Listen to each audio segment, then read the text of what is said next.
We're all recording. We're all good. We're all Gucci, as the kids We say. are. We are. Actually, yeah, I have. When I was still at the elementary school, I did actually hear some kids say Gucci. Yeah, They I've were hit that age 9-year-olds. where I feel like I'm only 27, but I feel like I've hit that age where there's definitely people at work who are like 19, who I'm like, oh, they're so young. When did you guys get to that age? I feel like right after college, so I guess like 21 was when I started kind of. It definitely helps that. I guess it doesn't help, but almost right after college, I started working at an elementary school. So, That like, definitely doesn't help.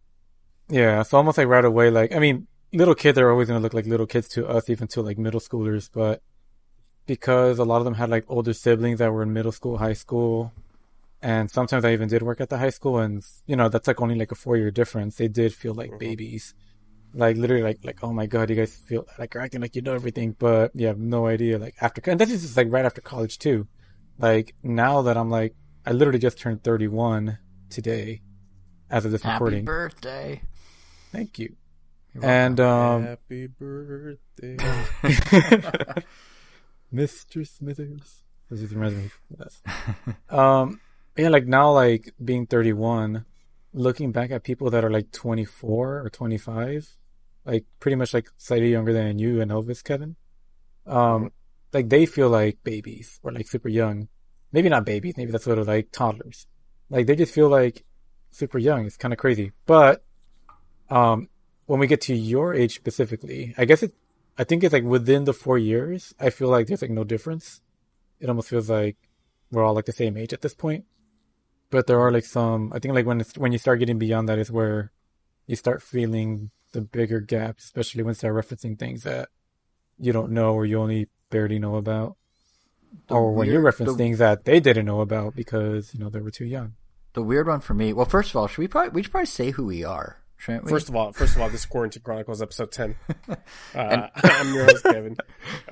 Angel was right now talking the most right there. Jason is also here. I'm the one saying we need to say who we are. Hi. But anyway, I was going to say... by episode 10, I'm sure they know. I would hope so, but you never know who's going to stumble across us and be like, what? But anyway, most of them probably stumbled across us from the other episodes. So. You would think. But really? No, you know for a fact? What? No, I'm saying you would think like you would think that's where they would come from. I wasn't dissing you. I wasn't saying you're wrong. Oh, okay, yeah. I took that as like you would think, but we actually have. Let me look at the data, and then every episode has discoverability potential. Anyway, no, what I was gonna say about the age thing is I've noticed that like what I really noticed is I think you're spot on with the 4-year gap thing because like my team at work, some of our team members were younger by like like I'm 31 as well, or at the time I was like 29, 30, and they were like 23, 22, like straight out of college, and like it felt you could tell like some of the slang they used, some of the things they knew. Like I made a reference to TRL, and one of them's like, "What's TRL?" And I'm like, "Whoa, what?" Like it's not that old. What's TRL? Total Request Live from MTV back in the early 2000s. But like it was like it was like a countdown, a top 10 countdown, like viewer voted music videos. Yeah, and it was like the music it was what the music industry centered around for a little while. The pop industry, I should say. Okay. Well, I mean, I'm an outlier since I didn't really keep up with. Right, but these are people who are like super savvy about all the like that sort of stuff, like super into the current pop music scene. They had no idea what TRL was, and I'm just like, oh god. And there's something else that definitely says something. Yeah, and like not only that, but like things like they said, like obviously people say extra a lot now, and that's a thing, but like they were saying it like before it really like went into the mainstream. And I'm just like, what is this extra? Just say Or like they were using Snapchat when like everyone my age wasn't, like that sort of thing. Like they were only on Snapchat, like because I feel like our age group is like, oh yeah, Snapchat's like not that popular. It's like Instagram stories or whatever, but they were all about Snapchat because they're the right age group, and it was just weird because like they're not really that much younger.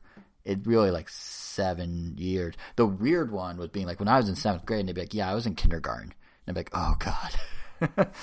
So yeah, I mean, age gaps definitely matter less the older you get, but Yeah, there was just like a tweet the other day that I'm sure you saw, Jason, where I think it was IGN, I forgot who, but they tweeted like, "What console generation did you like start with?" And the earliest one they showed was like GameCube, PlayStation 2, and Xbox. Oh, And we're like, jeez.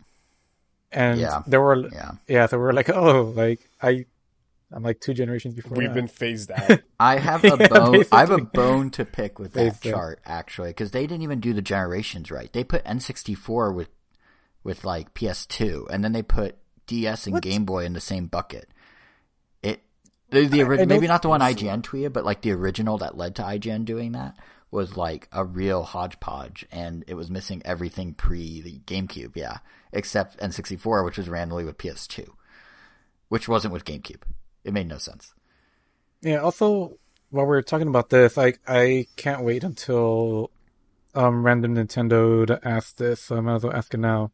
Um, what is up with that chart? I think you tweeted about it where Me? it show. Oh yeah, you were making like some. I guess you were trying to be clever about the whole like, oh yeah, I guess Nintendo's gonna make a console in the next 80 years or something like that. Oh yeah. Yeah. So in that chart, it shows like it goes straight from DS and Wii to Switch. Yeah, Why? so that chart, So which why no Wii U and 3DS? we may or may not, we Were they may that or may embarrassed not, about them or? no. We may or may not talk about them in the regular RAM Nintendo. But in a nutshell, Nintendo had a shareholder meeting, and in that shareholder meeting, they were talking about the mission of Nintendo and how they go about, like what role each thing plays in the centralized. This is what Nintendo is and how we achieve our monetization and revenue. You know what the company's about. And they were using the example of Wii and DS as a first pass at a fully integrated thing where hardware meets software, meets IPs, meets getting new audiences, meets turning those audiences into longer term gamers, you know, basically touch generations, into new Super Mario Brothers, into traditional games. And then they're saying the Switch is now the second round of that, where they have the hardware and the software, and they're getting people in through the multiplayer and through like, you know, the IP expansion with mobile games. And their So, next system so is the going to be Wii the U third and one. 3DS, they were just like, let's try not doing what was successful No, and see how that goes. I think it's more like the Wii U and 3DS were iterations of the Wii and DS, and as such, they viewed them as part of the original strategy as the next step Based on their naming convention, that does make sense. well, yeah, exactly. Based on naming convention and based on the fact that, like, if you think about what the Wii U and 3DS were, the DS and the Wii were like, here's these new things, new ways to play. Cool, you understand that now. Here's how you do a little more advanced stuff as a new gamer with a. Oh, it looks like we lost you. Let's try this again. Yeah, kind of, sort of. And they didn't necessarily lose them because they've addressed it. Like we in other briefings, People were like still confused about what the Wii U was years after it came out. Yeah, I Even close to remember like being in the end of the class. generation. Oh yeah. No, but I mean like they, in terms of like the reset they did with the Switch, is because they basically said that the Wii and DS era was, we wanted the whole blue ocean thing. We want to expand the audience. We want to get people that don't game to now game.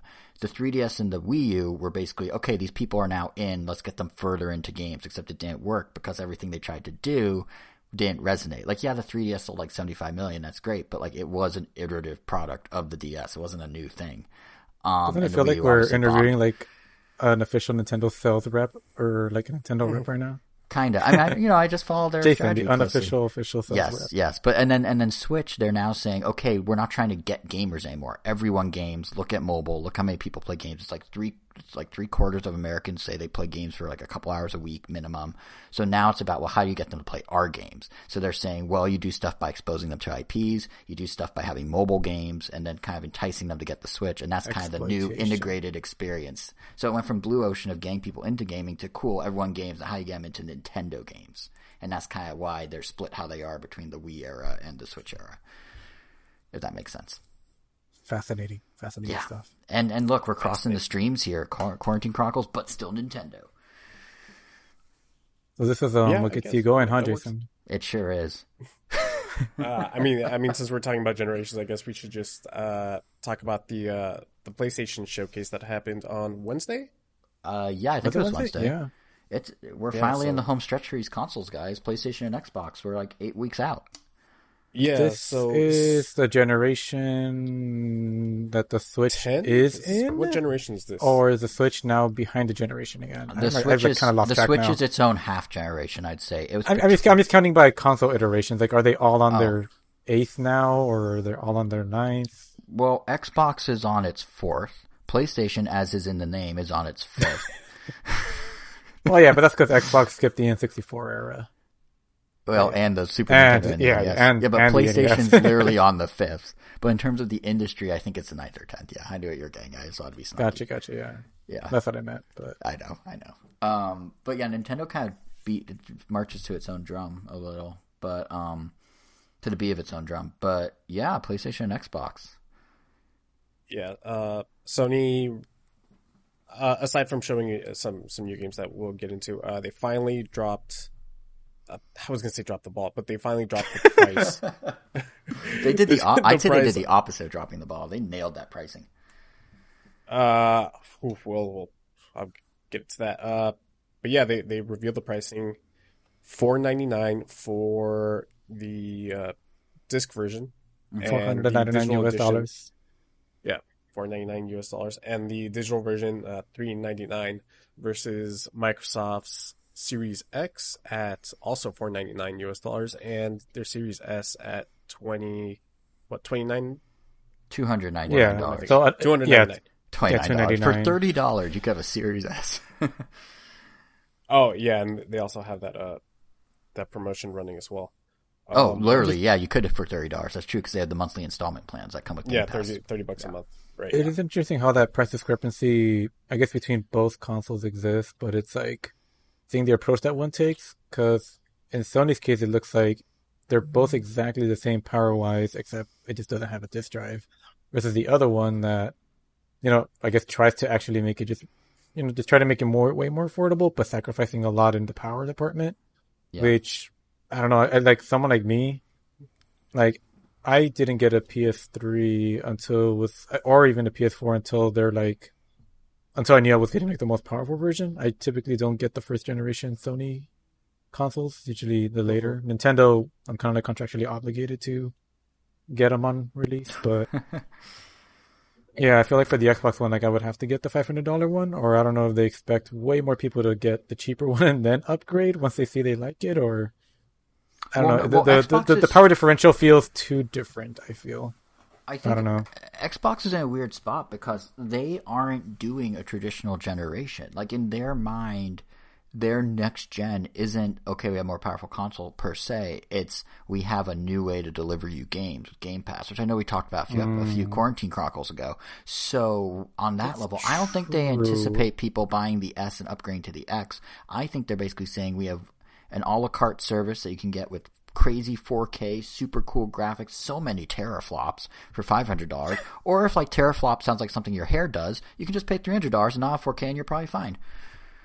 So like that, it's like just a different, completely mindset of how they're approaching next gen, and it's weird because they're approaching it not even from an angle of like Sony's doing like cinematic, super, like if you look at like the Spider-Man game, like the lighting in that is super cool looking. Like it just looks, and everything's so cinematic, and the way the camera swooped as you walk through like that Harlem Street Fair and everything, like it was really cool. Right. And Microsoft's just like, yeah, I mean, we'll have Halo, it'll look a little better, but you also have like 149 other games with it. So it's just like totally different like mindsets as they're going into this generation. Which for 49 US games. It feels like Sony was trying to. Well, this isn't really a game that was I guess games, but games were announced. PS4 games specifically for that PlayStation Plus collection, which felt like they were trying to do the Game Pass thing, but doesn't seem like they're going to be adding on to that. PlayStation Plus collection anytime soon, and I thought it was like, oh, finally their answer to PS Plus, but the vibe I got is they did as and I mean props them for thinking of this actually. The vibe I got is they did as a marketing move. So basically, this holiday season, when Microsoft says get the new Xbox for $500 and get 150 games, Sony can say, or get the new PlayStation 5 for $500 with all of the PS4's most popular, best rated, highest reviewed games. And exclusive new games, because almost all of Xbox is cross-gen, while Sony's like 50-50. When I was watching that trailer, like there were a good number of games on there that I was like, oh man, like I actually want to play like a really good number of these. Like I still want to play Spider-Man, I still want to play Persona, basically games that I was going to borrow from Kevin at some point. And yeah, and there were a couple of other ones on there like Uncharted and some other one, Devil May Cry, but that's also coming to PlayStation 5 in a different version. And what I think is actually kind of cool about what's going on with this generation, from my perspective at least, is basically we have every company doing pulling a Nintendo. Like it used to be Microsoft and Sony were doing the exact same strategy and who could do it better. And at one point even Nintendo was in on that, the PS2, GameCube, Xbox generation. Then Nintendo peeled off and said, we're going to do our own thing and we'll be successful. And it worked. And they were, a lot of people own a Switch and something else now. And now it feels like Microsoft and Sony are kind of doing the branching path as well. And it's like each company taking a different approach, and each approach, because to circle back to the Nintendo point earlier about, their audience expansion, each company, because they're, 75% of Americans or whatever play video games. It's like 220 million people. I don't know if that's 75%. That's probably less, but whatever. I think it's something like that. There's a market for every approach. I don't think, like, maybe PS5 is going to be the bigger one of them all because, Xbox in general just is not the same scale as PlayStation these days. But, like, Microsoft's going to do quite well for itself, and Sony's going to do quite well for itself, and Nintendo this year is doing quite well for itself and will do great.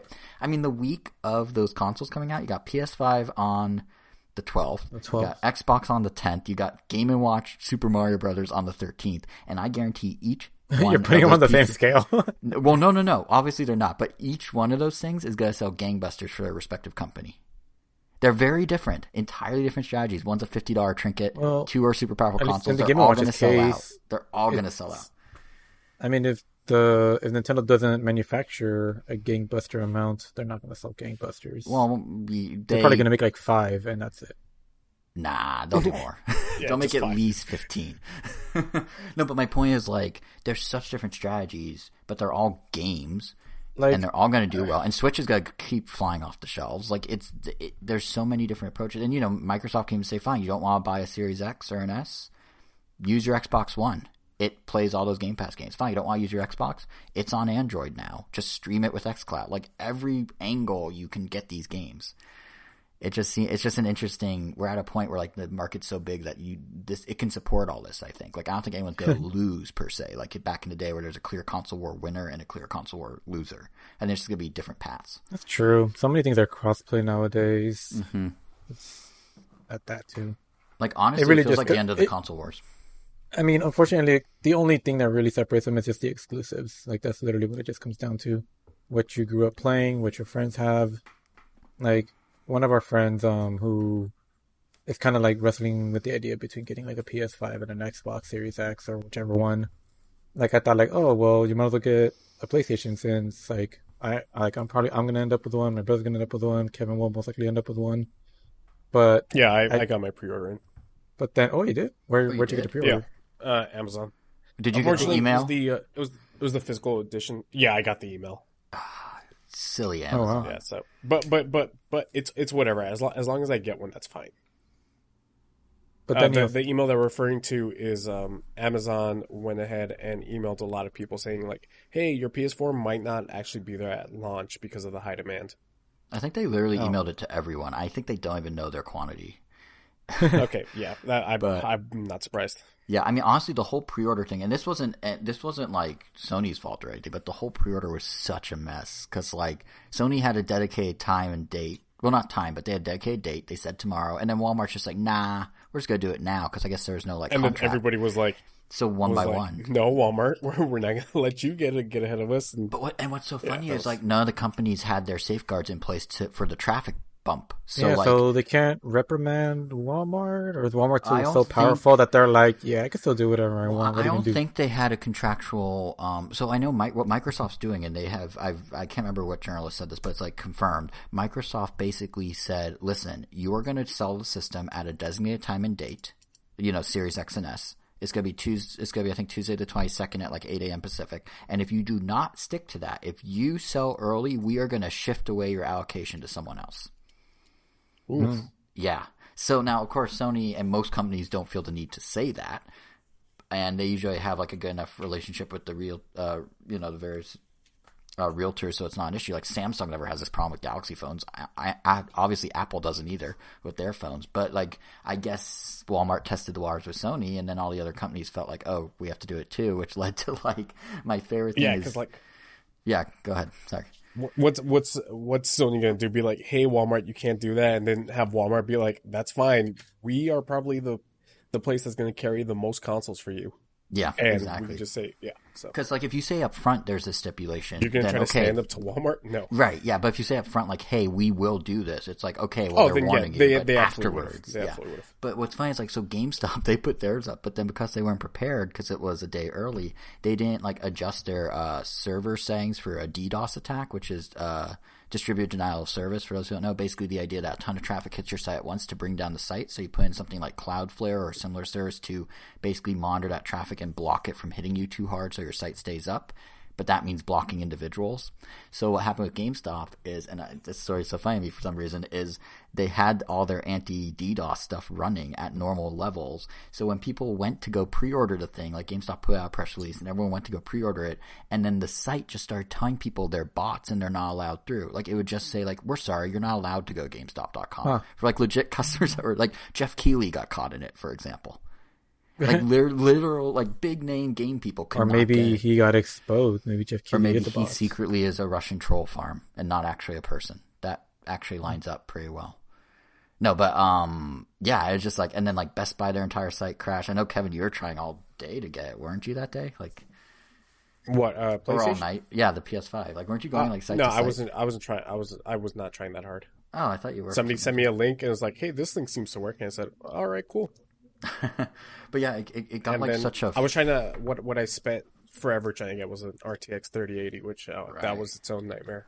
And by the way, by that's itself. another example of how gaming's so diversified now. Since when did a Yeah, graphics card have lines like that, or overpricing like that on eBay, or any of that? Like, I mean, having built a computer now, like I can see why like people would why it feels like a big deal, but when I took a step back and just kind of thought like, wait, this is going for $600+. I don't know the exact price. I forgot, but I just know it's more than that. $700. Yeah, this is like going for $700, more than either console. And people are still just like buying it, like just for the thing. Like if you just buy this thing alone, it's nothing.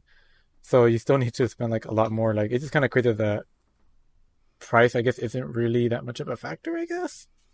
well, not I even guess just except that, when but, it is. but not even just that, but just like, well, I mean, keep in mind, I think part of the reason all this stuff is so popular right now is everyone's cooped up at home, and I mean, it you've kind definitely of made me fallen. appreciate consoles more because, like, you know, for less than that, you're still able to get incredible visuals Mm-hmm. without having to spend an arm and a leg, which, yeah, I guess it's the only way that the mass can actually enjoy video games.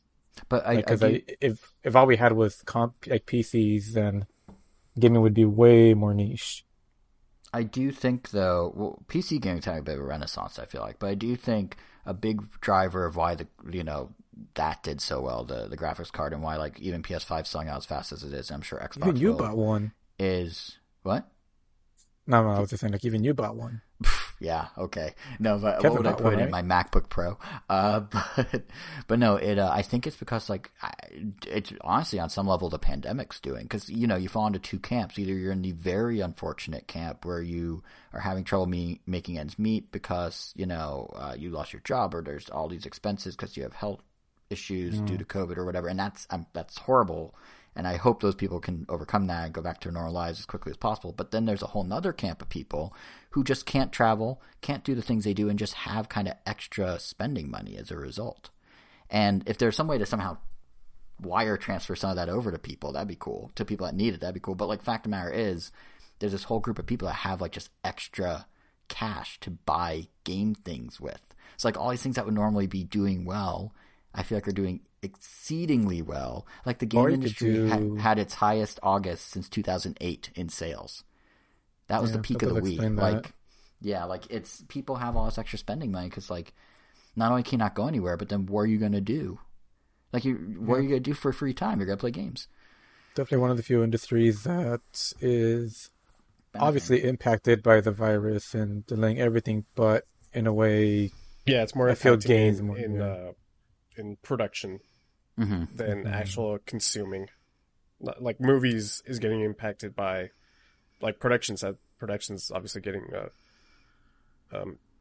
screwed over by COVID, but so is consuming of movies in theaters, and gaming is the only one that seems to be like surviving this.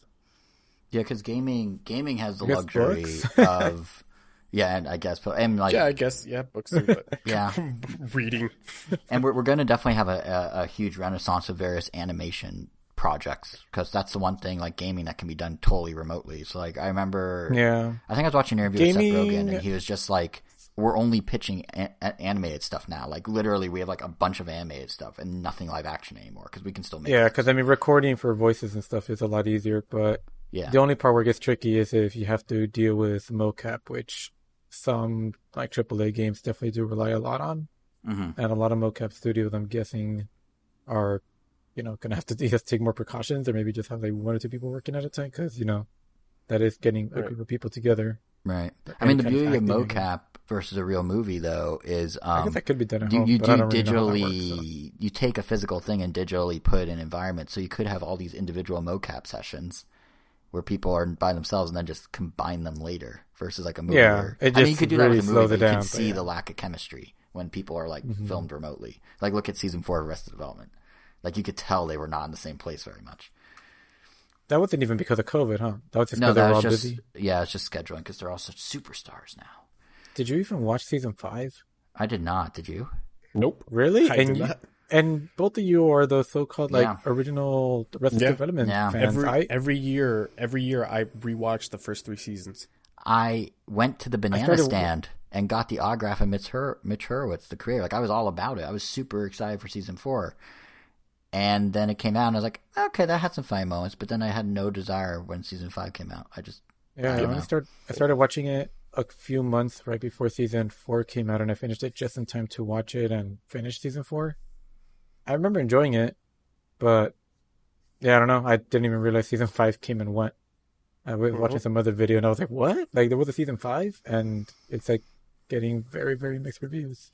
And apparently Yeah, so- they remixed season 4 and recut it, so it's more of a regular chronological story versus the like whodunit, Yeah, apparently that's like better, conspiracy but- theory whiteboard approach they did for season 4. But Yeah, and wasn't there like controversy with Pop Pop, and that didn't really help or something? yeah, Jeffrey Tambor, there are some allegations against him, and he was taken off of Transparent, and then he already filmed Arrested Development, so they kind of let it stay, but it didn't. Yeah, help. I think one of them came out and said like, it's not like we can just remove them from these episodes. We already filmed them. Yeah. I mean, it's similar to the whole Kevin Spacey House of Cards thing. Yeah. Where, like, they, I think the allegations came out, like, right as the season was going to launch. And they're like, well, it's done. It's in the And can like already. a What do you House want of us to do? Cards. It all came crashing Came down. crashing. You know what I learned recently? You know the Netflix sound effect? Whenever their bump bump thing they do in all their bumpers and everything? Like their logo sound? That is from House of Cards at the end of season 2 when he knocks on the desk in the very last episode. They took that sound, because they do like an overly dramatic version of that sound. They took that sound, and that is the Netflix logo sound now. Because that You was know their that, flagship. I like, remember for that sure, scene. like that was a good like- scene. Is that like a factoid kind of thing, or Yeah, you that's like an just, actual thing. Like someone went back and looked at season 2, and the sound's the same. Oh, interesting. Yeah. I never would have known, actually. So that is Yeah. interesting. I mean, that show was so good in the start, and then it just, wasn't Yeah. by the end. I want to talk about some of those games that the tangent. Oh, that's right. PlayStation South. Oh, yeah, case. we were video games. Well, yeah. So right off the bat, they revealed Final Fantasy 16. I thought Which- it was 14 for a couple seconds. I was like, wait. Yeah. So It's the same dev I team, also isn't it, thought- as 14? it's the same. I believe the same. I don't know what his role was, but people. Hold on. Let me find his name. I believe Naoki Yoshida. I believe he is the one that's credited with quote unquote saving Final Fantasy 14 from its disastrous launch. Mm-hmm. And so he is the producer for this one. That's why I need to it watch that felt so much documentary. like 14. Forgot who made it, but apparently there's a really good documentary on the rebirth of Final Fantasy 14. Final Fantasy 14. Yeah. Oh So man, so it's a YouTube series. If I remember, I'll have to share it because I've heard really good things about that interview, yeah. So that doc series. that's why 16. Same. I thought that this was going to be like, oh, they're just porting over 14 to the PS5. Big deal. But then it slowly became increasingly. Devil May Cry. And Devil May Cry. It was like, whoa, what is this? And yeah, it turns out to be Final Fantasy 16. So I'm excited for that, especially since this is the guy that saved 14. And so What's I interesting have is faith in they're saying this one's a single player RPG and not an MMO like 14. So I'm kind of curious, like how Oh, that's Oh gonna well, shake wait. out. The even yeah. I know it's not like a set rule for the Final Fantasy universe, but wasn't there a point where the even numbers or some number were the MMOs? It was 11 an MMO. 12. It was 12 and 11 is an 14, right? No, MMO. 12 is Oh the no, MMO. 12, right. 12 is has kind of feels like an offline MMO a little bit. And then 14 is an MMO. I Hmm. suspect this new one's gonna be kind of like 12 because they're built. They definitely in the press release and everything are billing it as a No, single player. if you see the gameplay, nope, it's definitely not. Okay, never mind. I've It looks it's like more akin to 15 because Hmm. 15 was this type of game, more of an action game. more of an action game. Yeah, and I man, I I waited feel for 15 for 13 years and I didn't even get like 10 hours into it. yeah, I was Did it gonna just not say click with like you? reception online has been extremely positive for 16, and hopefully like people will get what they what it's appearing to be like. I mean, it looks really cool, but I Mhm. remember hearing the same thing for 15, and kind of like you said, like a lot of people kind of dropped off on that one. I never heard anything Yep. terrible about it. I just hear people dropped off from it. Like I don't know what it was about 15, but no, It was specifically the combat system for me, so hopefully was the this one car the pushing the car no, scenes? it wasn't the car. Oh yeah, that's the one with the That Audi that only deal. happens That's once. right. Yeah. All right. Then after that, Spider-Man Miles Morales, which cool. Some more Spider-Man, smaller Spider-Man story. That one is also apparently coming to the PS4. Oh yeah, Mm-hmm. Then Hogwarts Legacy got announced, the I Harry Potter game. didn't know there was a leak about this game, so I was just kind of Yeah, this got leaked surprised. 2 years ago. Yeah, it was about Whoa. 2 years ago. All the planning documentation for it. Oh man, that No, and there was a sucks. leaked trailer as well. Oh, there was actually a trailer. I just remember seeing There all Really? was the actually a trailer. Yeah. pitches and spread, all that stuff. Oh man, that's No, horrible. an entire trailer got leaked as well. Oh, Um, that kind of sucks. I feel bad for Avalanche. That's who's making it, right? The Disney Infinity guys. yeah. Yeah, Is it the no? I think yeah. it's No, the that's no. This is the Just Cause guys. I'm pretty sure. I think Is it it's. the Disney Infinity guys? I think Because there's so. Avalanche Studios and Avalanche. I'm looking it up real quick. I'm pretty sure it's the Disney guys because I remember thinking that's a pivot from Toys to Life to this. Uh, Hogwarts Oh Avalanche. well, I mean, I Let's guess see. regardless, like I was kind of pleasantly surprised to see a game like this. I mean, I haven't exactly been a devout Harry Potter fan. I think Avalanche Software. You're right. There's Avalanche Software and Avalanche Studios. Sorry, Angel. uh, Oh, so like it is the I Infinity guys. You beat me to it. Yes. Okay, yeah. yeah. I remember being a really big fan or just really liking Harry Potter, like the first book. I just remember being all about it and then being all about the first movie. But I don't know what it was. Like, obviously, I enjoyed them enough that I really liked them. But after the second and third book, like, my interest just kind of kept dropping to the point that after the third movie, I didn't watch any until part six, part two. Hmm. Just because all my friends were going, and it's like, well, I might as well go with them. But yeah, it was kind of confusing because I also had to get the books. Wait, I was with you, Um, wasn't I? yeah, I was Yeah, kind you of had with so the many Horcrux. questions when we left the theater. And the point is, like, because I really liked the first one, I played the PS1 Harry Potter game, and it was kind of like a semi non-linear linear story. It was, I don't know, it was really fun just being able to sneak around. There was Quidditch. It kind of had everything. But it was just always like a game where I'm like, oh, this would be really cool to see, like, kind of like an open, fleshed out, like RPG kind of game. And this kind of sounds like the game I would have loved to play back then. So Hmm. it's like I'm intrigued. It's like one of those games that I just kind of hope does well. But I guess we'll have to see if I check it out. But I like it exists, I guess. I guess I'm happy it exists. One of the things I think is Yeah. really cool is they said in the 1800s. So it is a totally isolated Harry Potter story, or Wizarding World, I guess, story that can do fan service tie-ins to lead into future things that happen, but like it gives them complete freedom to actually tell a new story instead of just adapting something we've read a few times over by now or seen a few times over, which like that to me is potentially one of the most interesting things about it. Because like you're not just like, oh look, I'm Harry Potter, I know exactly how this is going to unfold. They can actually like Yeah. do some crazy twists and turns, but in this setting where it really That's does feel like true. you This are predates experiencing even the the Harry Potter world, just not as you know it. 1800. I mean, when does the movie take place? Does that mean we're not going to see like Harry's dad as a That is kid, or is correct, this because even Yeah, I think exactly. the book and It movies predates are in Dumble, the even the 90s. young that prequel Dumbledore? series that they're doing. Yeah. Oh, Yeah. Fantastic Beasts The and where fantasy, Yeah, to because yeah, that's it in the hide 20s them? predates and up. Fantastic Yeah. Beasts. Like Because that's that's, how far back it goes. yeah. I have yet to see a Fantastic Interesting. Beasts movie. It's weird because I was so Me neither. all Yeah, about you Harry were all Potter. about Harry Potter. I I remember like you went to Walgreens to buy the book or something. Oh yeah, no. So pro tip: if you need to go back in time and buy a Harry Potter book on launch day, Ralph's or Vaughn's, they sold them at the cash register on launch day. No one goes there, so they're just there. And then if your parents, when you're like 14, are gonna go grocery shopping, they just come back with a 700-page Harry Potter book for you to read. And then, Gotcha. and then pro tip number 2: if you happen to be a moderator for Nintendo's forums, like I I was, wasn't ready for all these tips. get ready. Read the book in one sitting. Let me get my pen and pencil.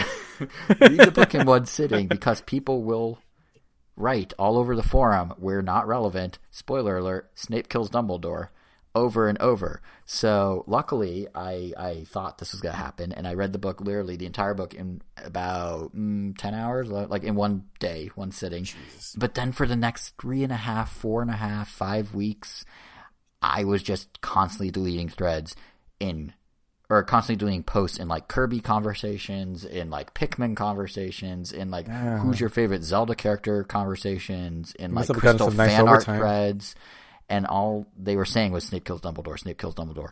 So like, yeah, my point is you gotta read it. So how right does it work? away Like, did you like clock in, or did you have like set times you have to moderate, or is this like whenever you can? No. So it's all voluntary. So basically, what Nintendo does did. Yeah, but did they put you on a schedule? I mean, it could still be. No. It's all that's what I'm getting at. So what they basically did is they looked at who they thought were active participants in the community that would be good at helping to enforce the rules of the community, and then they basically said, "Cool, here's your toolkit, have at it." And so they made you a hall monitor. Essentially, but they gave us occasional games in return. But yeah, you got the vest. Yeah, pretty much. But I do have a Triforce pin from being a Sage, which was like the pre-moderator role I had. Sage was basically influencer under a different name before influencers were known as influencers. But anyway, yeah, it's very. I mean, it's fun because it's basically what I do for a day job. I'm a community manager. For those listening that don't know.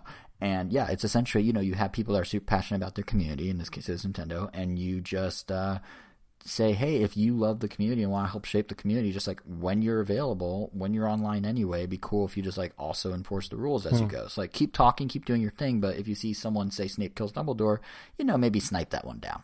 If you see someone like snipe that one down. Gotcha. Yeah, if you see like someone post inappropriate Crystal fan art, which, oh man, Crystal Fox, people really like Crystal Fox. So you're saying you have like a folder where you move these two? There was a private forum that only the moderators could see that we could move things to, and then the Nintendo staff could decide what to do with them. And more often than not, no, I meant that you would save them onto your computer. I will not tell you. That's between me and Crystal Fox. Like if your parents go on the computer, like, oh, Jason has a folder called Nintendo like NPD. Let's see what this. I will say, luckily, Rule 34 was not like a fully developed thought yet on the internet at the time. So, or I'll put it this way: there's none of that in the forum. People had their limits, thank God. So if it existed, no wait, how does it say? What does the saying go? If it exists, there's porn of it. Yeah, something like that. Yeah. Well, luckily, there wasn't full on. There wasn't. So back then, it was if it existed, there might be porn, I guess. Yeah, or at least a lot of provocative Crystal fan art. Because remember, this was Star Fox Adventures was right around that time frame, so it was like because I was moderating. Makes sense. I guess a lot of their younger fans were probably like in their teens around that game, so yeah, around the release of that game. Yeah, it was. Maybe they knew. Well, I don't know why I'm getting all like about it in that voice, but well. All right. Anyway, back to PlayStation. After Hogwarts Legacy, they showed a little bit of Call of Duty Black Ops, Cold War, long name. Then they showed Resident Evil 8 Village. Angel, I looks. know you're a huge Resident Evil fan. I mean, it just brings up. I mean, one of my first questions is just like, I wonder if they're gonna bring PlayStation VR in some way, because it looks Yeah, like they they're going haven't back to said. first person. Hmm. And I mean, I'm just a big fan of VR, so hopefully we could play like that. Otherwise, I'm still just really excited for it. I mean, even Resident Evil 3, which I wasn't as pleased with compared to Resident Evil 2, which I just love to death. I still feel like they've been really great. I haven't really been this. My Resident Evil fandom, I feel, has grown to like an all-time high. Like I almost considered buying a $200+ or I think it was like $180 like Leon figure. That's like 1/6 scale. All the accessories. It looks really cool because I did just buy like a $280 Kratos figure with the same Hmm. kind of detail. But yeah, like I'm really looking forward to this game. I like that Chris is back in some way in a mysterious role that Looks I'm like he's curious to like the find out. main villain. Like, Yeah, that's how they're showing him. And then and the this main Chris characters of looks Seven are nothing like back the as last seven well. Chris's.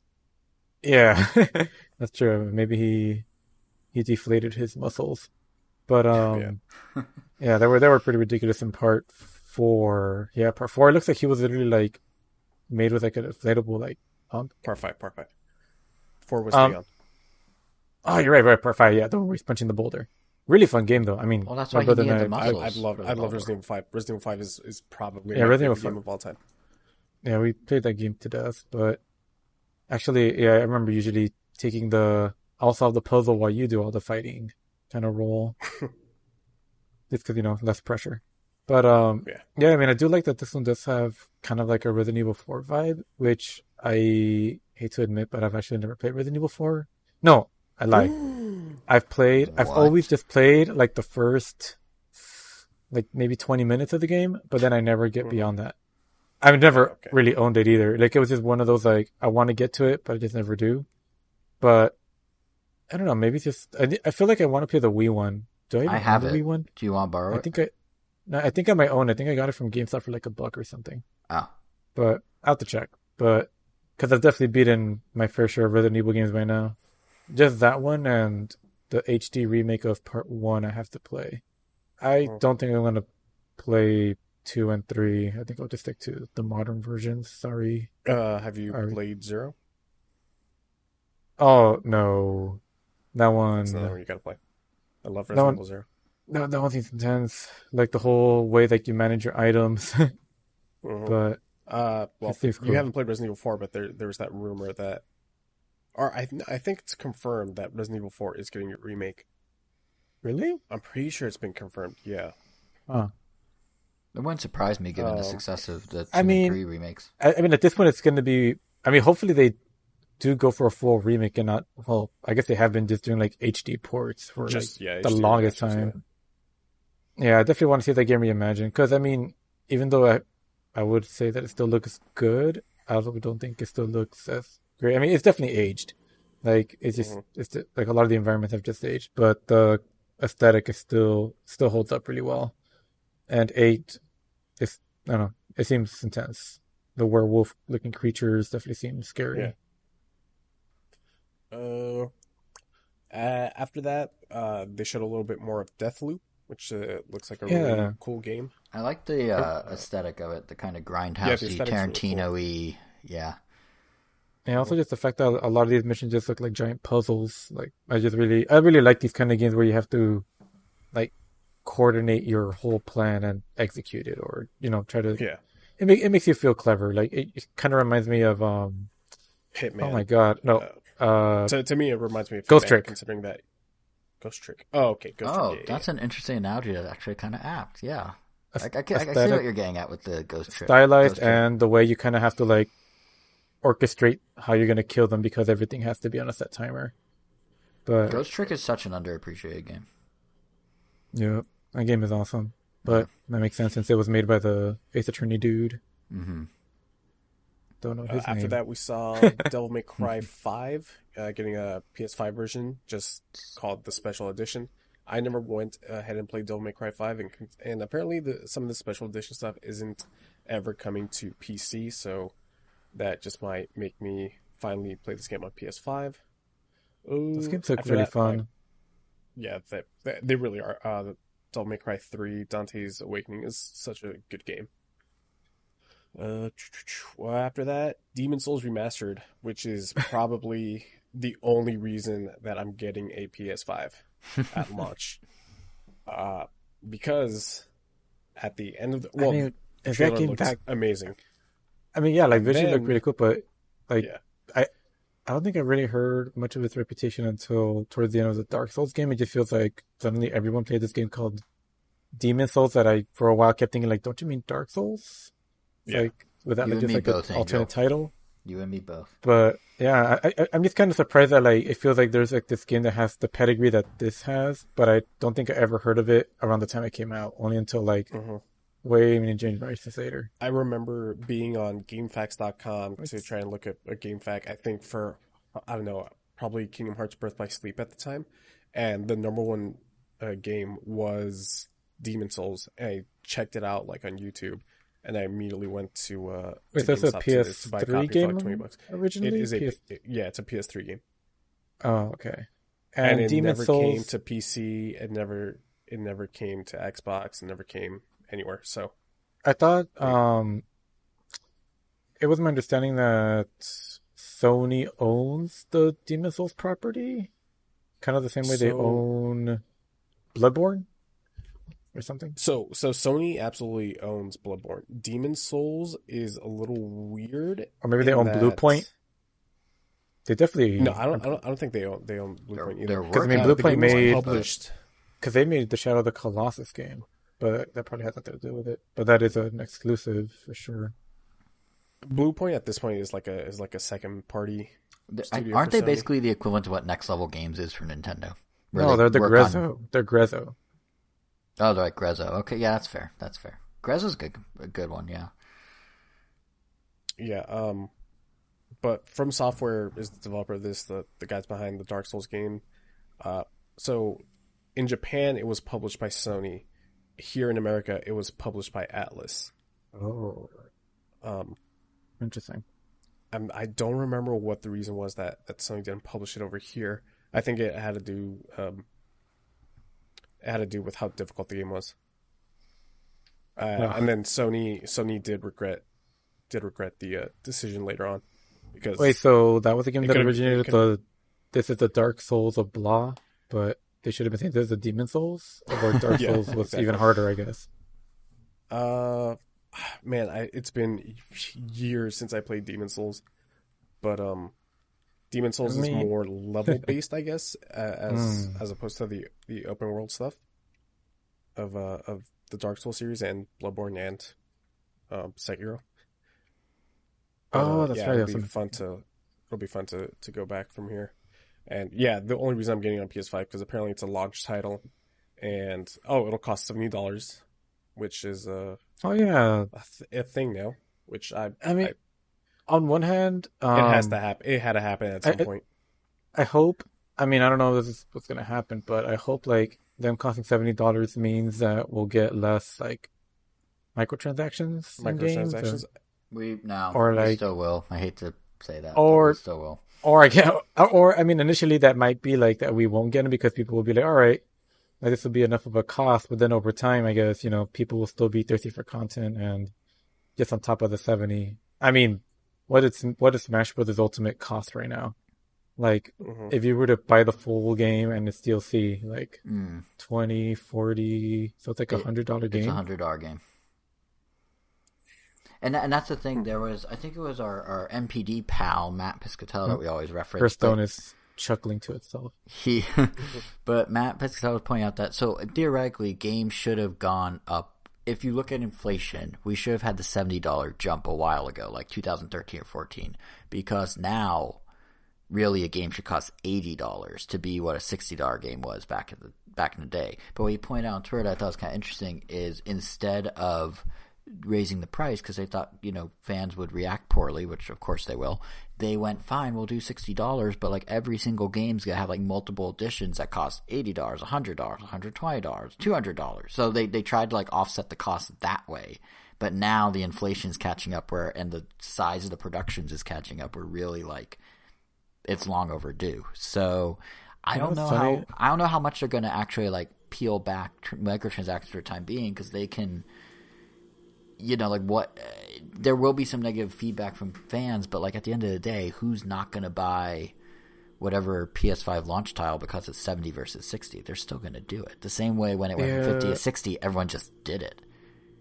Like, as you were saying that, I realized, like, with the exception of Nintendo games, because they typically only have one version, I feel like most of the third-party games I've bought in, or almost all the games I've bought in, I've always paid like a bigger price for Yep. the digital, like the deluxe digital edition. Like I paid more for Resident Evil 2. I think I paid like 70 or 80 because it also came with new costumes and some other things. Same thing with Monster Hunter. Same thing with the other Resident Evil. Yeah, I think And I've been it's paying a smart 70 to 80 strategy. bucks. I mean, honestly, And it's not even like a collector's edition. It's just like a more round. I guess it feels a more complete, but I don't know. But no, it's like from their perspective, it's no different really at the end of the day than like if you look at like when Switch games are released physically by like Limited Run or one of those companies, or even like when Puyo Puyo Tetris came out or whatever, and they're like, oh, it's $40, it's $30 on eShop, but it's $40, but we'll throw in some stickers or something, or like we'll give you a keychain, and it's like, yeah, because the cartridge costs a lot to produce, so they'll throw in something that's barely much more than the base rate to manufacture, but then they could charge like $10 more. So, like, that's basically what they're doing with you digitally. They're like, okay, well, here's what the game costs. We'll throw in some skins that really, how much do those bytes cost us to transmit over an internet wire? Nothing. But they can say now it's $10 more and sort of make up the cost without making it look as bad because you're paying a premium for premium content, even though the content's not really at a premium. So it's been a smart strategy. But, yeah, I think just budgets are huge now for these, like, blockbuster games. So they just they gotta catch up. Yeah. After that, we talked about it a little bit. PlayStation Plus collection, a bunch of PS4 exclusives, plus some third-party offerings were in there. Then they announced the price. We already talked about that. $500 coming out November 12th. And then their one more thing was the next God of War game. Can't believe I'm actually working on that. I was about to say, congratulations, Angel. Yeah, the game you're involved with was announced. That's cool. Living the American dream. Did it finally feel like a relief? Like you can finally get it off your chest that you're working on the next God of War? Definitely for sure. Just because, like I'm excited about it, but I just really love, and I think I feel like watching the reactions of other people. Like typically I'm not like a big person that reacts to things. I mean, I'll react internally as exaggeratedly as a lot of people react, but I'll just crack a smile. But it's just something about seeing everybody get really hyped for it, which is really more moving than usual. Usually I'm like, oh, they're exaggerating it, but this time, I don't know, it all felt genuine, and it just made me feel like I'm going to do my best and make this awesome. Nice. Yeah. Well, I'm sure the game is going to come out amazing. So that was the PlayStation Showcase. It feels like fine. It's weird how the pricing finally, in my eyes, made it like, all right, it's on. The Next Gen Wars is finally starting. How do you feel about the pricing, Kevin? Because when I referenced it earlier, you said you had thoughts. Man, it's in the world that we live in, where everybody has to voice their opinion on the internet, the pricing being $4.99 against another box that's also $4.99 that's stronger. It's like I'm sure they could have I say this like I know, but like I feel like $450 would be a little bit more compelling than $500. I also think is like, man, there's the $100 difference between a disk drive was crazy as well. That I don't fault them for. That I think is them being aggressive. Like I get what you're saying about like the overall power and like could they have undercut Xbox and used that to their advantage to sell more, but like the $100 difference. The disc drive obviously doesn't cost $100. It costs like $50, but they basically are buying the bullet on that because they could easily have said, okay, $450 for diskless, $500 for disc, but they're saying no, we're gonna give you basically a PS5 just without a disc drive for $100 less than a PS5. Xbox, sure, theirs is $100 cheaper, but it doesn't have 4K. It doesn't have a disc drive as well, but it doesn't have the same power. We'll give you the exact same PS5 experience minus a drive at $100 less than a PS5. Like that's a pretty compelling argument in my mind. Uh, cool, cool, cool. I guess that's pretty much all that we got to say on that, right? Yeah. Unless you guys have anything else. I don't think so, It's but you kind of know what reminding me of that like watching a Nintendo Direct. it basically was. I mean, Oh all yeah, these there was also digital that direct. showcases are Nintendo Directs in different forms. Yeah, the breaking up of the different developers was definitely is very reminiscent of that. Hmm. Mm-hmm. Yeah. Cool. Moving on. Angel, you literally just No, yeah, watched I a did. movie that you want to talk about, right? Yeah, Friday be movie night. So I watched Weathering with You, a movie that I've really been anticipating for oof, about a year now. So it's by the same person that did Your Name, and it's another.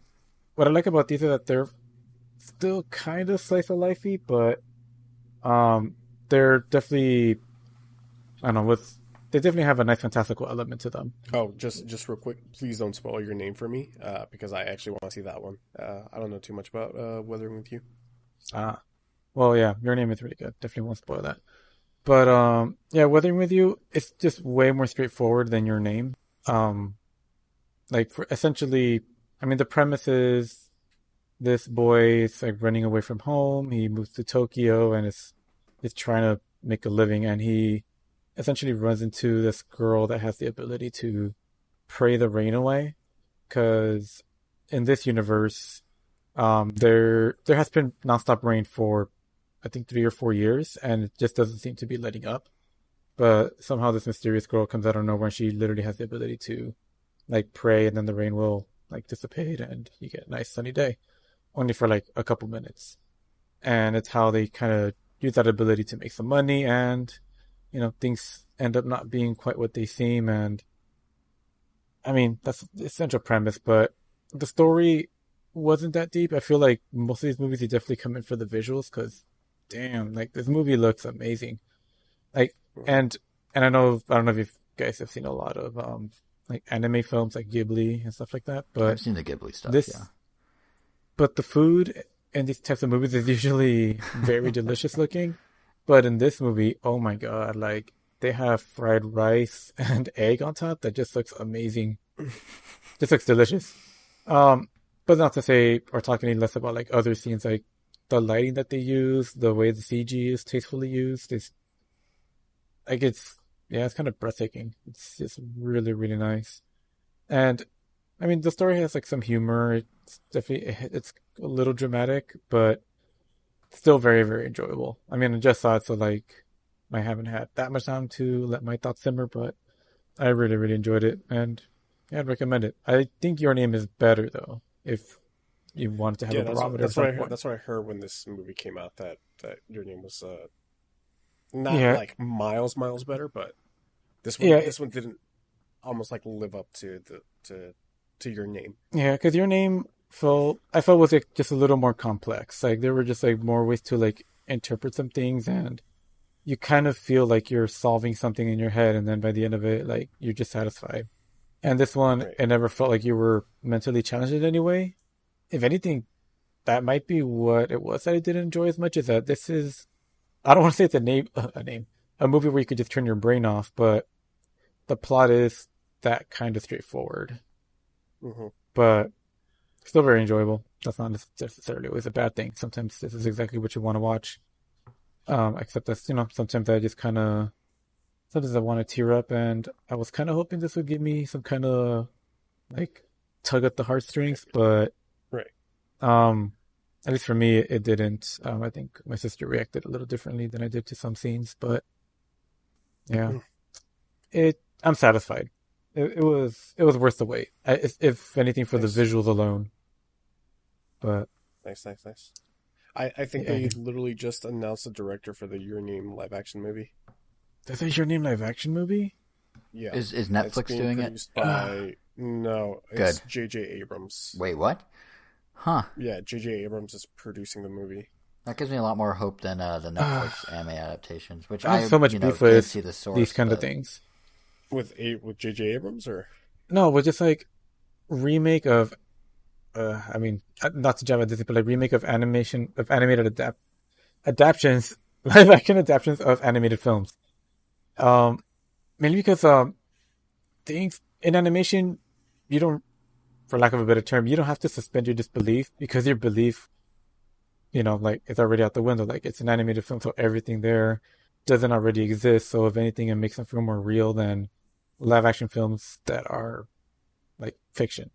Like when you see Mhm. like the Ninja Turtles walking around New York in the more recent films where they're made of CG versus the costume films, like I don't know, it just kind of takes me out of the movie. Like I'm constantly reminded that I'm watching a movie, but in an animated film, like yeah, everything is its own world. Like nothing looks out of place, and I don't know. I feel that's like what I love about them, and I feel like some of that is lost when you make these transitions to live action. And Mhm. a very recent experience that I had of that was everyone here now knows how much I loved Your Lie in April, which I still recommend if you want to learn how to feel again. Um, I but think that after move, today's events, I don't feel anything That's anymore. but the last episode of that anime, just like the way it presents the piano playing, and actually I know Jason has seen this episode. At least I assume he yes, has. you sent it to me on YouTube, and it is very well done. Yeah, like essentially they just let the music do the talking. It's a very like nice background. It's very cinematic. Like there's sweeping cameras and everything. And But just to then piggyback on that real quick, he literally sent me the scene. He told me a little bit of the story, but no context, and I was still able to fully appreciate the emotion of the scene without having watched anything that led up to it. Because it's very well done. yeah, I saw Jason like, so you're gonna watch the scene and you're gonna enjoy it. But just imagine, just pretend having like He, and all he the build up, like all the backstory. and to be clear, So he it's like, did say it like a threat, like that. You will watch this scene and you will enjoy it. yeah. So Not surprised. yeah, so I was happy that he was able to say pretty much what he just said right now, and that's without the blah blah blah. hmm But Right. yeah, so I discovered there was a live action version of Your Lie in April, and of course, like I googled a few scenes just to see like how to compare, and that final scene has almost nothing of No what the care. animated him. No. Yeah, like they're Or literally maybe no just care, but no. like because in the animated version, he's on a stage and then a competition, and then slowly it fades into like the magical background that looks really cool. In the live action version, it's just playing on stage the entire time, and Mhm. the way oh man, I guess I shouldn't really be talking too much about that part. But then the way like a character is like brought in and then as they leave, like even that is handled way less impactfully than the animated one. And I don't know, it just reminds me like why even bother? I mean, these were animated from the get-go. If they felt it was a better fit for live action, I feel like they would have just done that from the beginning. Right. But sometimes Well, it works out. I can't even think off the top of my head of an animated property that I've also really liked their live action version. yeah, same. Yeah, me Not neither. kind of If it superheroes. gives you any hope, the movie was giving its blessing by the director of Your Name and Weathering with You, and it's Mm. also being I think it's being rewritten by the writer or half the writing team of The Big Sick, which I don't know if you've seen The Big Sick, but I I think have that's a not. Wait, it's very, being very, done very by good movie. the Big Not Sick, Kumail, his his wife. wife? Yeah. Huh. Interesting. Uh-huh. No. She's She's good. rewriting the movie. Yeah, she's a Yeah, she's good good. writer. Yeah, Yeah. Huh. yeah, I totally agree. Uh, I'm kind of Interesting. surprised she's doing it. I guess that's kind of in line with some of the stuff she's done. Like she and him are like talk about video games a lot and are into that sort of stuff. So yeah, maybe that yeah, makes so sense. so I'm sure that she will try to do this movie as much justice as it possibly can. It's not like they just grabbed some some some random writer who's not in tune with all this culture, like anime and stuff like that. Like It's not a she's a Netflix known video adaptation, gamer in and other she words. likes exactly. Yeah, Yeah. I'm sure she's gonna bring enough care into the movie to to make it good. Oh, cool. That was Weathering with You. Jason, Yeah. something got released. What, 2 days Something ago? did. So it got released the same day as the PS5 info, actually. iOS 14. So usually we talk about what we're playing, watching, interacting with, consuming, and I guess you could count a firmware and software update as something we're interacting with, right? So I figured I could get on my soapbox here. But have you guys? So we're all iPhone people here. Have you guys updated to 14? Kevin, you've been running it forever, I think, right? I've been running it forever. Yeah, I usually do this thing where I will get into the betas of the new iOS versions, and Mm-hmm. I mean, my phone hasn't gotten bricked yet, so I think I got into the beta for 12, 13, and then 14. So yeah, I've been running it since So forever. how first before I even get to 14, I'm curious, how is that beta experience? Like, is it because they always say don't put it on your daily driver, like always do it on a secondary phone. Have you had issues like? Well, how many people have secondary iPhones? I don't know, man, but but Yeah, have you ever had I don't know issues where either. like you're trying to do a basic function and it suddenly just doesn't work? Like you're trying to get a photo of something, but then the camera crashes. Like, is it that like heavy of a beta where that sort of thing happens, or is it pretty stable Yep, generally? Oh, it is. absolutely. Nope, it's a very buggy. I had this one bug where I would open up the camera, and it would autofocus and then unfocus and then autofocus and and then How unfocus like repeatedly to the point where I wasn't able to take pictures. There was about a week and a half where I would have to open up Instagram, swipe right to get into the story mode and take pictures like that how and save them to my phone. how did this not drive you crazy? How are you like, yes, I want to keep doing this year after year? Or are you just a glutton for punishment? I mean, it's not that big of a deal considering that I found a workaround, and I knew at some point iOS 14 would be released, and I wouldn't have this issue anymore. True. I guess for me, it's just like, yeah, no, I need it to work like correctly, or I'll go crazy. Sure, But but like that's me though.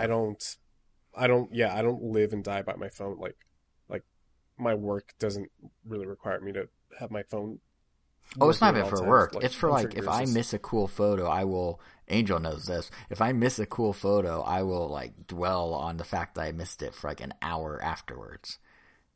Angel, you Yeah, know what pro I'm tip: referencing? Okay. leave Jason with another friend so that you can go do whatever you want. This episode's just full of pro tips. But yeah, that you know which story I'm referencing there, right, Angel? E3, Miyamoto. Yeah. Yeah. Yep. That was Kevin, did I ever horrible. tell you A this lot of story? waiting. Yeah, we ended up seeing, we waited kind of, but then ended up seeing Iwata, Miyamoto, and Reggie leave the Nokia Theater to go to the convention center, and they were walking like Abbey Road Beatle album cover style across a crosswalk, and I for some reason did not take a photo of the like holy trinity of Nintendo right there, and for like the entire drive back, I was just like kicking myself about it. And now, 4 years later or whatever, I'm still sitting here complaining about how I missed the opportunity. So yeah, I couldn't do a beta is what I'm saying. And that was just my Oh, fault. Imagine if I That tried and sounds the like hell. software went wrong. That would be horrible. Anyway, the reason Angel, do you have 14? 14? Yeah, iOS 14. Did you update? No, not yet. I haven't Okay. really found a reason to yet, and it hasn't bothered me. I mean, yeah, it hasn't asked me to. Gotcha. So, Yeah, so the reason I want to bring it up is I think you, Angel, are in for a lot of cool little, and I'm kind of curious what you think too, Kevin, but I think you, Angel, are going to be in for a lot of cool little nips and tucks. It does a lot of little things well. But I don't know. I feel like overall, I don't think Apple knows what they want to do on a system level with iOS anymore. Like, and this is kind of from a pretty like hardcore Apple nerd, but like I think like the nips and tucks are great. Like the stuff they did with iMessage, like you can pin messages, there's threaded conversations, you could tag people in group chats. Like they're catching up with Pin WhatsApp. messages I think are my favorite part of They're iOS pretty 14. cool. Yeah, yeah. And the UI is a little strange where like you have the circle with someone's face that you've pinned, and then when you get a new text, a little speech bubble pops up. But then if you're in a group text, like a little bubble with the initials of the person or their contact photo and a speech bubble pop up. So it's just like all these bubbles on top of it. But it is really nice to have like your most frequent people up top or whatever you want to put there. And like the thread stuff's kind of cool. There's an emoji search now. You can do default apps for browser and mail, which is kind of nice. Picture-in-picture video, finally. So like if you're FaceTiming someone, you can actually like use the rest of your phone without it pausing the video, and you can kind of drag them around and like tuck them away and stuff. It's pretty cool. that sounds like something only a Plus model phone would really benefit from. Well, I mean, it works even. I mean, ours are big enough now. Like your X 10R and my 10S, like it's totally fine on. It's Because only it a little bigger than the 7. right, no, but I'm saying it's like it's actually not that bad. Like you would think it would take up a lot of space, but they handle it pretty well, I think.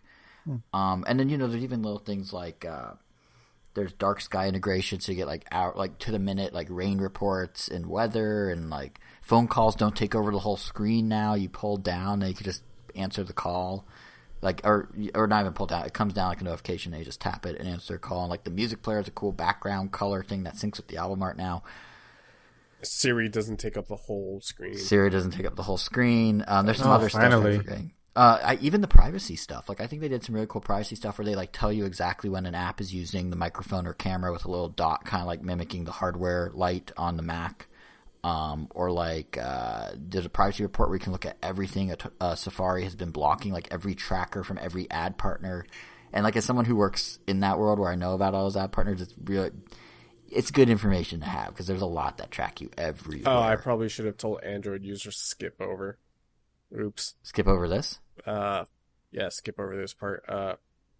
Time links in the description below on the blog post. Well, no, they might appreciate the next thing because I'm basically going to give Android a tip of the hat here because my concern is, as much as I like these one-off features, like I was starting to say, I feel like there's kind of a lack of like, it's not cohesive. The system level changes they did, all these nips and tucks are great, but like with the changes they did to how you interact with your phone and how the menus work and what iOS is structurally, don't really work for me. And like it's strange. So iOS used to be the home screen, right? And it still is the home screen.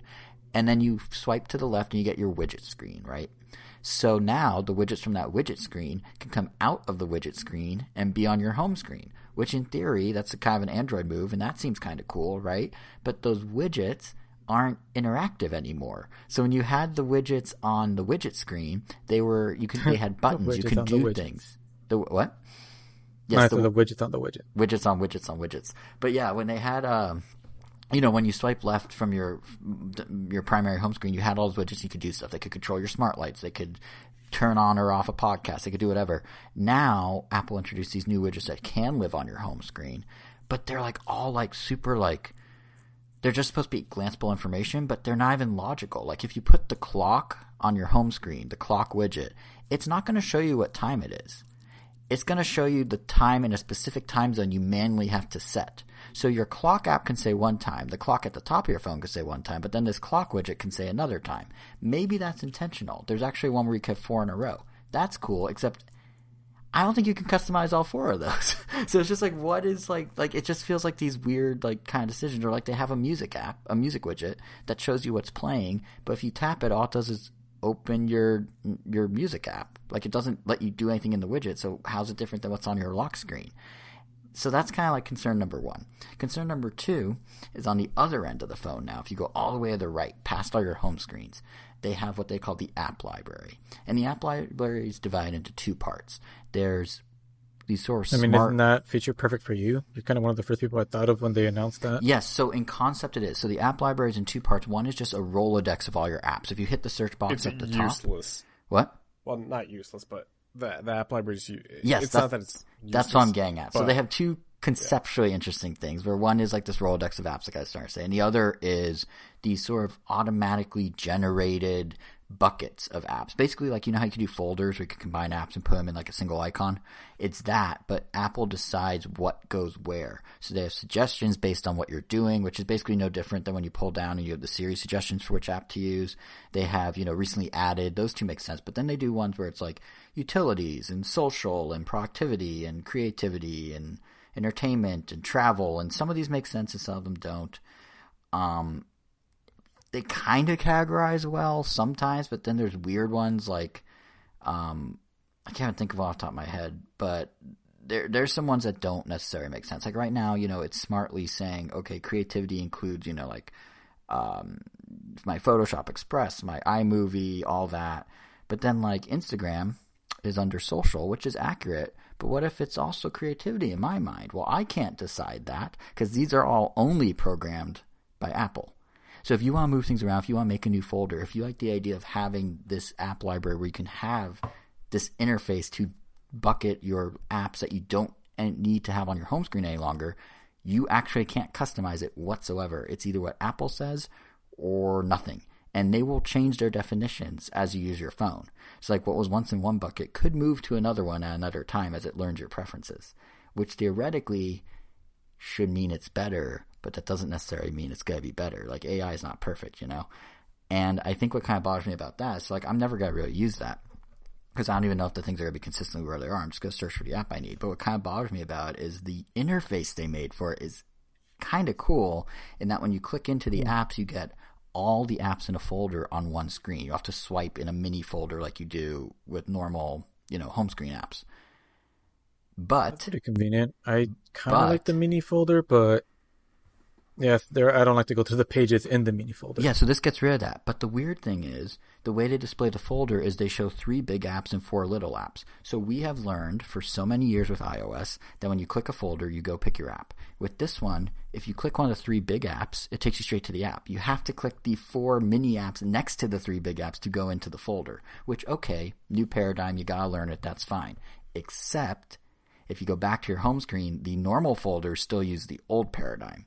And that ultimately is what's kind of driving me crazy, is they have all these new things they're trying, but they're all conflicting. So another example is search.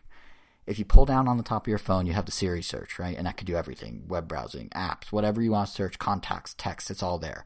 If you swipe to the left to your widget screen, right, it has a search box as well. This search box is styled like the search box for the app library. The app library search specifically lets you search just your apps, nothing else. So theoretically, the widget one, styled like the app library, should let you search just your apps, nothing else, right? Wrong. The second you start typing into it, it switches over to Siri Suggest and uses the universal search.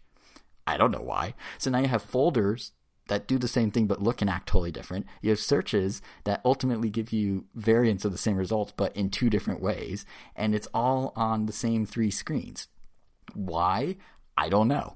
But that's kind of the thing I'm getting at, is like Apple's like throwing new things in and seeing what sticks. They're trying widgets differently. They're, because widgets existed. You can use them and act on them, but now new ones you can use but you can't act on. But the old ones are still there, but only on the widget screen. They'll probably phase them out eventually, but right now you can have those old ones on the widget screen. But if you want to use the new widgets outside the widget screen, they're not actable. They're just glanceable.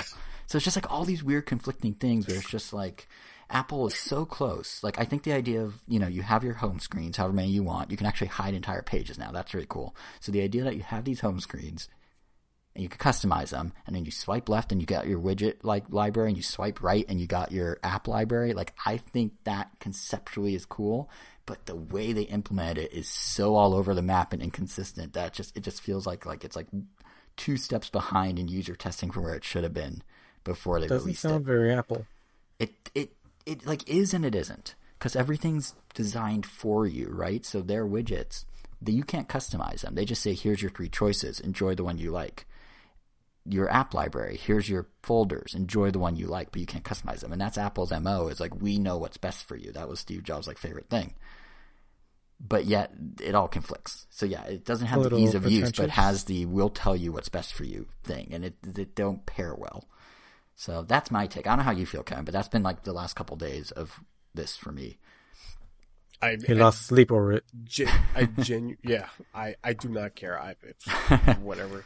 Well, I mean, ultimately, because, I could easily not care, too, because ultimately, I can just stick to my usual home screens, not change anything on them, and we're fine. Like, everything's the same. But it's just like they spent so much time talking about how cool widgets are, and so much time about the app library. Just like, these are just 2 superfluous screens I'm never going to use, basically. Because one got rid of the functionality of widgets, the other just gives me useless folders. Like, what's the point?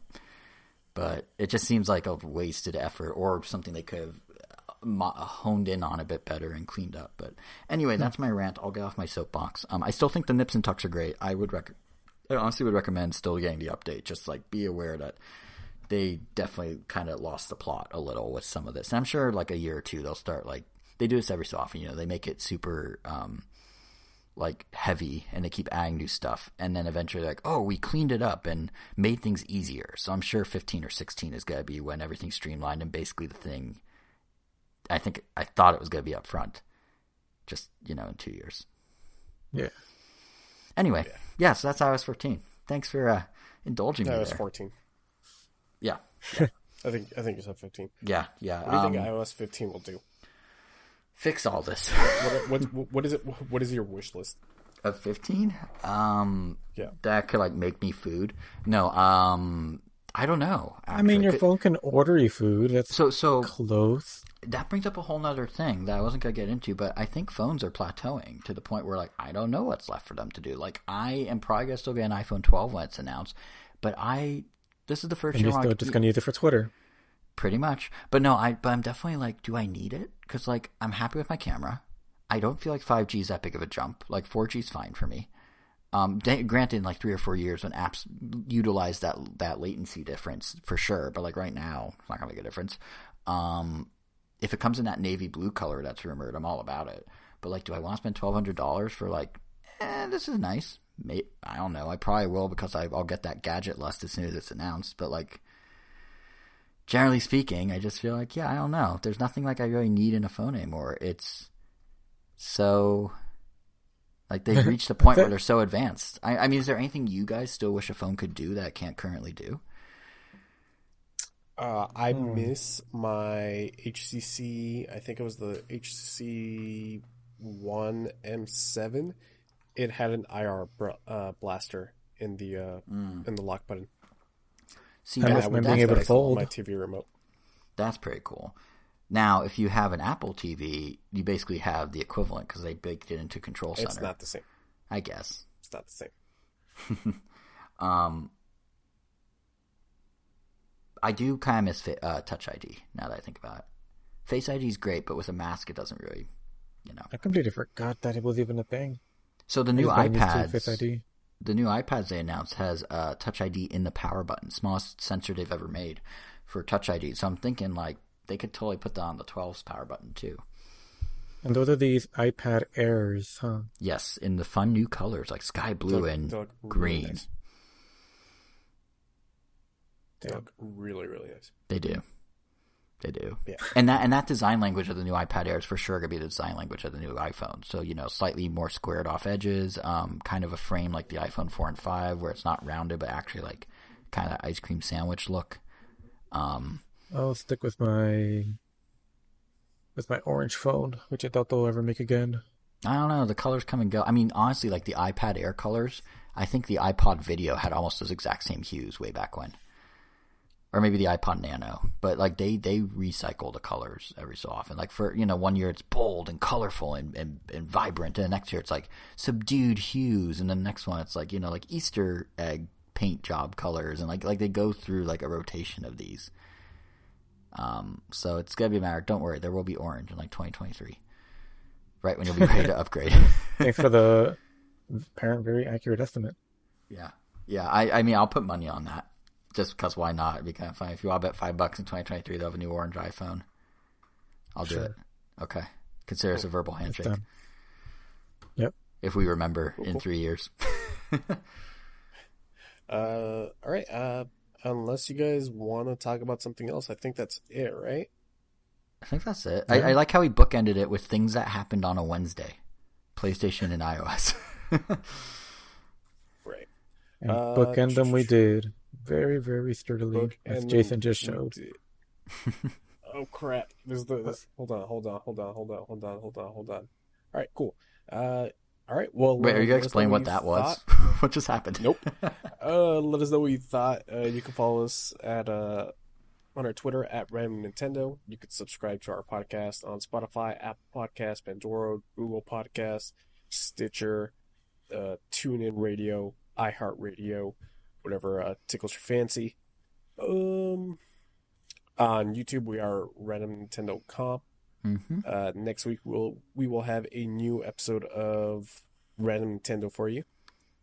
And then it's gonna be full of Mario. I think that's Mario and Monster Hunter. Oh, and video game documentaries. Full of overpriced Mario. And I think that's gonna do it for this week's episode, right? I think We're so. good. Yep. We're good on the. Yeah. All right, say so. cool. And with that, Jason, take us out. Apple, fix your iOS.